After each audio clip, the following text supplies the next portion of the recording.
What's up, everyone? Welcome to the Franchise Empire newsletter. Today is Monday, April 28th. If you were watching this live, you may be watching the replay. My name is Tarek Johnson. I'm the CEO and founder of Franchise Empire, and I'm here with our head of brokerage and very entertaining Mark Magerman. What's up, Mark? Hey, Tarek. How are you? Doing fantastic. All right, guys. Well, today we got some good ones. Today we're going to talk about an interesting franchise that shows sales of 1.7 million with a 406,000 in adjusted profit. We'll talk about a very rare resale doing $8 million in sales. These do not come across. I don't know that I've ever seen one like this come across my desk. We'll spotlight one of our new franchisee clients, how Javier went from C-suite to franchise owner. Talk about the latest episode of the podcast as well. If you guys, let's see. So if you go to franchiseempire.com/newsletter, you can make sure you get this in your inbox on Sundays, but I'm also going to drop you we already sent this out clearly, so signing up for the future is great because you'll get it in the future. But I'm going to drop right now the link that if you wanted to read along or be able to look at this at your own pace, the link to it on our website. Boom. And drop me in the comments below what city and state you're tuning in from, and if you're watching this as a replay, drop me a comment. Let me know that you're watching the replay. Just type in replay in the comments. Cool. All right, let's start with this resale, which we cannot tell you what it is. It's confidential. It was I was asked specifically to keep this confidential. And so if you are specifically interested in this resale, you guys can reach out to us, and then we can, follow the appropriate steps and kind of get you connected and get you the down low from there. But let me tell you a little bit about this resale once I turn this banner off. Okay, so this is in Florida. This resale, West Florida, so East Coast, West Coast, and it started in 2014. The owner's retiring. It's a massive territory. The asking price is $6.3 million. The business had a professional valuation and appraisal. The 2024 revenue is $7.8 million. And in 2024, they had seller discretionary earnings of $1.5 million. If you're not familiar with seller discretionary earnings, basically it means it's the total financial benefit for the owner. So if you took basically profits plus if the owner was buying things or writing things off in the business that they get financial benefit from, so on and so forth, you add those things back in, essentially.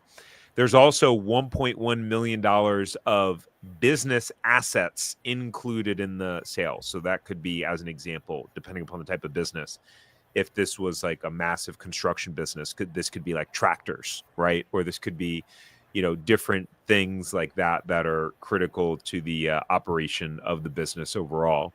So just incredible. And I'll talk about our take here in a minute and then pass it over to Mark for his thoughts. But, my overall take here, rare that a resale this size comes around. These opportunities don't come around often, if not ever. This is great for a high net worth buyer. This isn't for someone who goes, okay, how can I seller finance the whole deal? This is for someone who's in a position to put down, about 10% of the purchase price and the asking price, when going to get this thing financed. And it's great for opportunity for a full-time owner to come in who's got strong management and leadership experience and robust financials, basically meaning you've got high net worth and a good amount of money. And you can hit the ground running and take over a high-performing business. A business of this size and magnitude, this is not for, someone who has never managed people, never led people, never fired anyone, never hired someone. These are great for people that are in management. You're in C-suite. You've hired, you've fired, you've run departments and divisions. You know what it's like to run a business unit overall. Mark, what are your thoughts on this? You're right. They don't come around very often, and typically these type of bigger deals don't even get represented by the franchisor. M&A firms can get hired to do these. This is a very sophisticated sale. I would also add that more than likely there's an existing team in place, which probably includes a general manager that you'd be inheriting. So just the comment here is, Tarek said a full-time owner is what we'll be looking for there. Please, I don't think this is the kind of business, even if you have a lot of net worth, that you want to just rely on the team that's in place to run this business for you. I think you'd want to be involved in it, get to know the people. Maybe the general manager is fantastic and he can become an equity partner of yours. But I don't know that I'd be investing $6.3 million and not being full-time involved in a business like this as well. And I think Tarek's point is very true. This is not for the first-time business owner. It's not for the faint of heart. There'll be a lot of moving parts here. And you're probably going to need, not only will the person who's buying this business need himself, you're probably going to need your accountant and a bunch of other people in this. This is a sophisticated business. We sold our business for over $10 million. It was a franchise sale. It sounds a lot like this one. And there's a lot of moving parts. So don't expect to put a bid in for this business and be running this business by the middle of May. Yes. Fantastic. That's right, Mark. You've been on the other side of this. We were selling them. We sold our 14 restaurants. Yeah. Yeah. Fantastic. Cool, guys. So yeah, if you're someone that you have robust financials, high net worth, you have experience managing, leading people, then could be a great opportunity. I remember over the years of just growing Franchise Empire, having people periodically say, "Hey, if you ever have anything that's doing over at least $1 million in net, then give me a call." I don't remember who those people are now at this point, but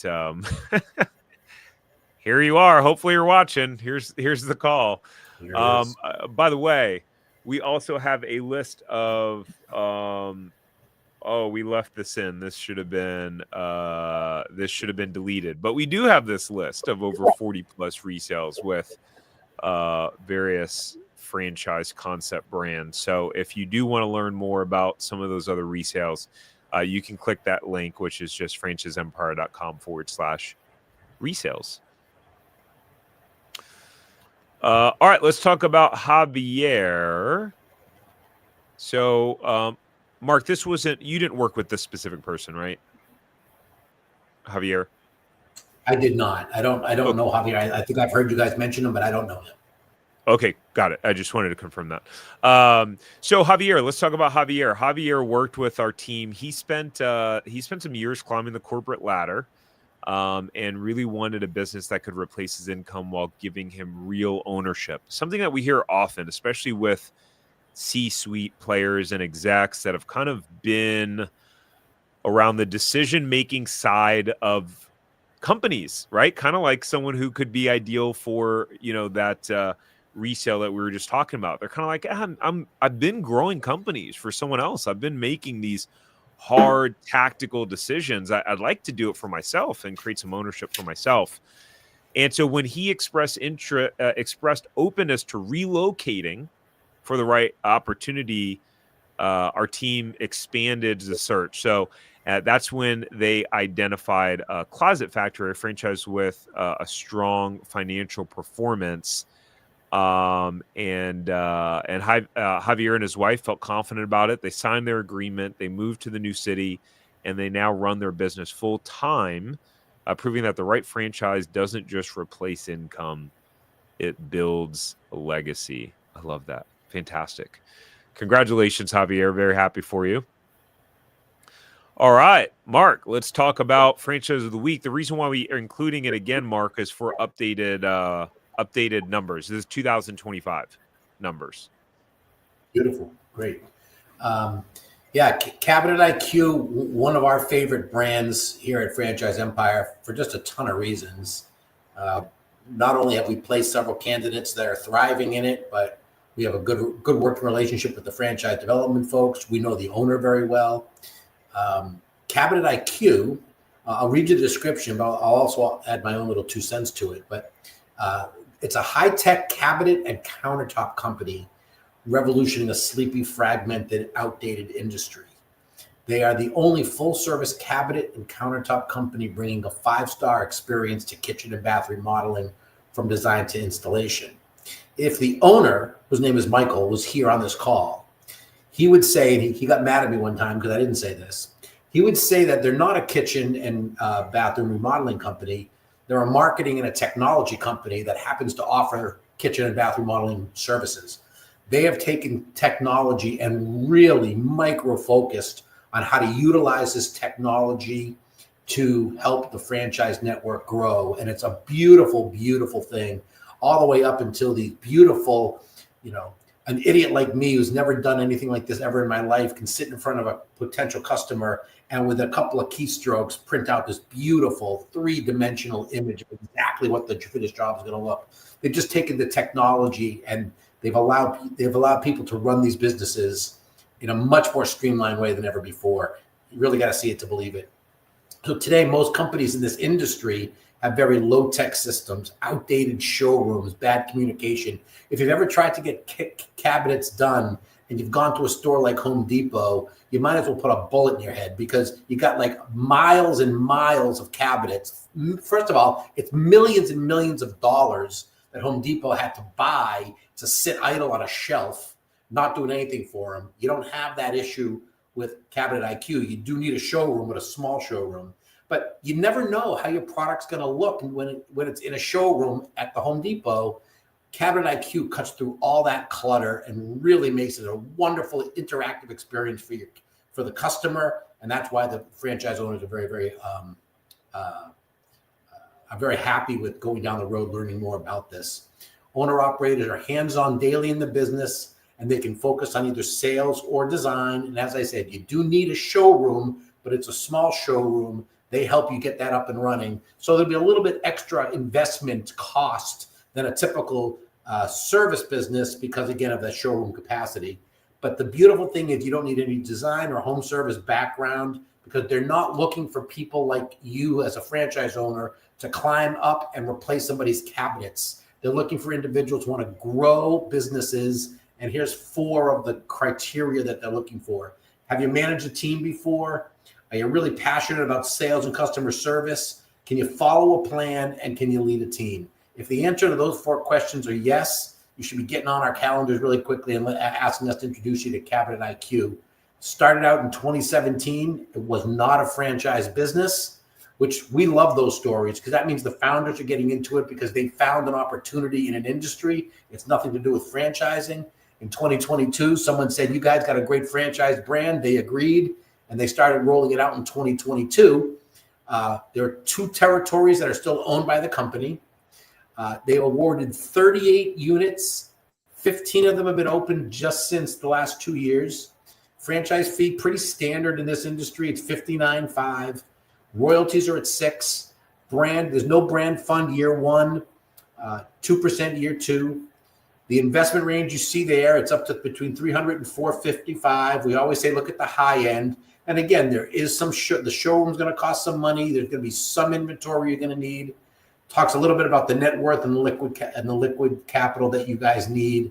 And it's just one of the more popular brands. And every time one of our candidates comes to us interested, I notice that territory availability is getting more and more limited. So it tells you what you need to know, that a lot of people are finding this brand and they're jumping right on.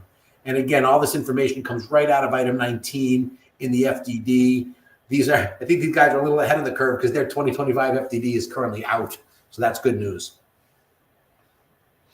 Yeah, fantastic. And so just to hit on some of the numbers, we've covered this brand before, so I won't spend a lot of time on this. But they show their 2 corporate locations, one doing 2.1 million in sales, one 1.7. This one is only 3 years in. This one's 7 years in.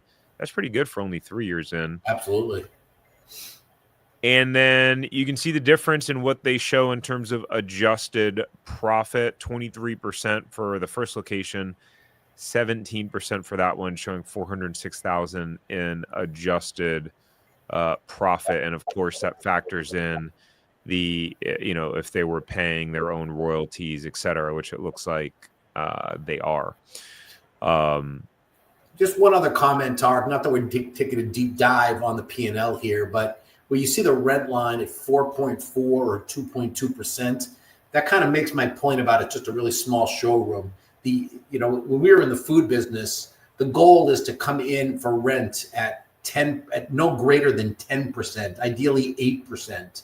Here they're paying 4 and 2. So it means it's not a big expense to get the showroom up and running. That's attractive.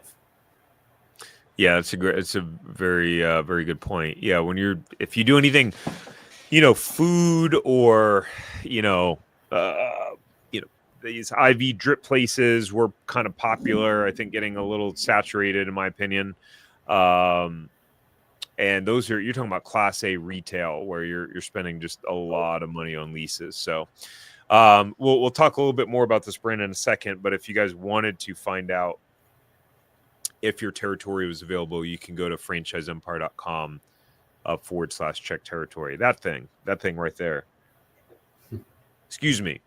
And by the way, if you like seeing this sort of stuff, like being able to see these numbers that you normally wouldn't really just have easy access to, and you appreciate the fact that Mark and I come on and do this weekly, then go ahead and do us a favor and hit the like button wherever you're watching this video, YouTube, LinkedIn, Facebook, because that helps to show the video to more people. It helps the algorithm push it out to more people, and it gives us feedback of what you guys are enjoying and finding valuable. And as you're watching it, if you have questions, ask, number one. Number two is let us know what other type of content that you would like to see. We're starting to make more and more, especially on our Franchise Empire specific YouTube channel. I think Mark has talked about some of these things, but you want to just kind of some quick points around them? Absolutely. They build the model around subcontractors versus employees. So not only does it keep the business simple and the investment lower, but you're bringing in people who've done this work before. So you don't have to train them. Since you don't need to have the experience of how to do cabinet replacements, you really can't train your people on how to do cabinet replacements. So you bring in people that have already known how to do that. So that's really the key to the subcontractor model. You only need 2 of them to get started. The brand will help you find the resources to find these people. I actually even believe they'll interview them if you want that assistance. And again, what happens is how you build these businesses. And we've gotten this from talking to our candidates who've been in the business, is you get 1 or 2 subcontractors. They do a really good job. As you go and start bringing in more subcontractors, you ultimately hire one of these subs to be your lead technician. And that's how you start the scaling process for bringing in staff to help you accommodate growth and free yourself up more to be more of a CEO. We talked about the AI design technology, which I just described, which is unbelievable and second to none. They're the first to market this and bring it to the customer. So will there be other lookalikes knocking this off in the years to come? Yes, but these guys were the first to the market. And again, they have a corporate support and call center, which includes outbound calling. That's very rare. Most of these service brands will have a call center to be available when excuse me, when the franchisee's potential customers call and the franchisee might not be able to get to the phone, it's answer for you. But with Cabinet IQ, they're making outbound calls for the purpose of reaching out to property managers and business owners who may be in line to be their service providers as well. So, and they will help you design and find your showroom. And I think this is a good example, Tarek, of the benefits of a brand before they get so big and so gigantic that they have to re-strategize in the services they provide. This is still, you get to talk to the owner. They're still making outbound calls. They're still helping with all this stuff. Now's the perfect time to get involved with Cabinet IQ. Yeah, fantastic. Yeah, what's cool is that, Mike, the founders, Mark was alluding to, like this guy, I mean, he started the business from scratch, like those corporate locations. So he knows the business inside and out, which is pretty cool. you don't always get that opportunity with franchises, and it doesn't mean that ones that don't have that opportunity are bad. But sometimes, franchisors get acquired and they're now, owned by parent companies, and the founder's just not there or no longer involved or whatever it is. But it's pretty cool to be involved in something where someone built it from scratch, and they care and they really, really want everyone to succeed, and they'll typically be like white on rice, as my mom used to say, in terms of the business and making sure that they're doing everything that they can to put people in the best position to succeed. So, and they catch stuff, right? It's like, it's just different. A franchise system that has the founder and owner there, they're on their email on the weekends, or at 10 o'clock at night or at 4 o'clock in the morning. They're spot checking stuff. There's things that are just happening. You can feel this extra sense of care and buy-in. I would say. Do you feel like that rings true, Mark? I would echo that immensely. And some of the feedback that we've gotten from our candidates that ultimately chose to become franchisees around for Cabinet IQ say the exact same thing. They just felt that with all the brands that they looked at, they felt more comfortable. They felt like Cabinet IQ wanted them more. And they just felt like somebody was putting a nice warm blanket around them, was actually what somebody said to me. So, yeah, these guys do an amazing job for that. Yeah, we're thrilled to be able to refer people to Cabinet IQ. Yeah, it's funny because I was having a conversation with one of the folks that I wound up working with recently, and they were talking about, they were looking at a resale, which is a great opportunity, and new territory with a different brand. And they were saying the feedback I got was just, it was a founder-led franchisor. Still, they're at a decent size. I think they have 70 or 80 franchisees, so not small by any means. And he said, I love the fact that the founders that they're involved in the company, and they're gritty and they're scrappy. And I like that. Like I resonate with that style. And I was like, oh, interesting. Like it that particularly really struck a chord with this client. And I thought, oh, interesting. I've been so far removed from the working with people directly, and just to get that feedback was really like interesting. It was really eye-opening for me. Absolutely. Great story. Yeah. Cool, guys. So if you want to learn if there's some availability in your market, go to franchiseempire.com/check territory as usual. Happy to see if there's anything available. And hi, Frank. Frank was saying hi to me and Mark. Thanks for tuning in. Hey, Frank. Last but not least, the most recent episode of the Zero to Profitable Franchise podcast, episode 103, from laid off to leading 3 franchise territories in 6 months. So what would you do if you were laid off just before the holidays with the toddler at home and your life savings on the line? And in this episode, I sit down with Nina, a brand new franchise owner who went from being let go in corporate to launching 3 territories with a restoration franchise. Voda, by the way, Mark. Mm-hmm. Oh, yeah, this was really interesting. She had initially come to us. Her and her husband were close to pulling the trigger on a coffee franchise that was going to be over $1 million for one build out of a location. I think they were going to commit to multiple. And so they were able to get into owning 3 territories of a service brand for half of that, for half of what one would have been. And they just kind of had, I remember when they had booked the call, and I had someone on our team had told us about their story. Well, actually, I did the podcast with Nina too, but she was just like, there was just this feeling that like, we need to, before we pull the trigger, we need to make sure, we need to see what else is out there. We need to see, because this is a big decision. And so it's pretty cool how it ended up. And then it just so happened that the timing, she got kind of lucky with timing. It feels weird saying that. There was a need in her marketplace because she lives in Sarasota, and there was some flooding and the hurricane and some issues, and she just so happened to like get right out of training in her cleaning and restoration franchise and just had immediate jobs right away, just hit the ground running. She's got, I think, 3 or 4 vehicles now already. She's in it. She's really, really in it. So her story is really fascinating. Hopefully I didn't just blow it all telling you the story. You still want to go watch and hear from her and the intricacies, but you can go watch on YouTube on our Franchise Empire YouTube channel. It's not on the Tarek Johnson channel, only the Franchise Empire channel. And you can go check it out on any sort of audio podcast platforms like Spotify or Apple Podcast or anything like that. Go check it out for sure. You know what? There's a really cool message in there, Tarek, if you don't mind if I share it. So $1.2 million to build one coffee shop sounds about right. What they didn't say was the profit margin of that business will be somewhere around 8 or maybe 10 because it's coffee, maybe. So if you're running that business great, you'll have that kind of a return.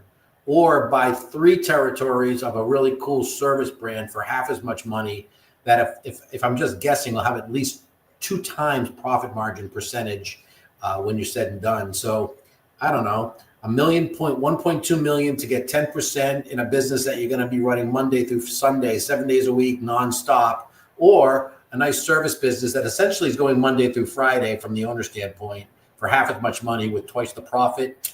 I don't know. Sounds like she made a good choice. Yeah, I don't know. It's a hard decision. And I do think just from just to make sure we're remaining compliant in their FDD, they do show margins of, I believe, above 20%, right? Is that what they show? That was my guess. I didn't want anyone to hold me to it, but yeah, about 20%. Oh, you mean the coffee place? No, Voda. Coffee place? Oh yeah, Voda. Voda. Right. I don't think the coffee place would be bold enough to say they're going to do 20% margin. That would be very bold. Yeah, that would. I know unless that you had a coffee pot at the bottom of your driveway and you were selling coffee to people as they were driving by, then you could probably have a pretty high margin. Other than that, I think that might be a little tough. That's a good idea, Mark. I may give that a shot. There you go. Got a couple free hours to bring a nice hot pot of coffee out there. You'll probably sell it. Well, with the way the weather is here in Florida now, you don't want a hot pot of coffee. You're going to need a nice ice cold. Actually, coffee. You know what? Just make it. Just freeze the coffee, and by the time you're outside for about 5 minutes, it'll be melted, and you'll have this nice cold coffee to drink. There you go. All right, guys. Well, thanks for tuning in. Let's see. Do we have a question? Let's see. Is there any option to spread the franchise outside the USA, like Europe, or you are limited only to your territory?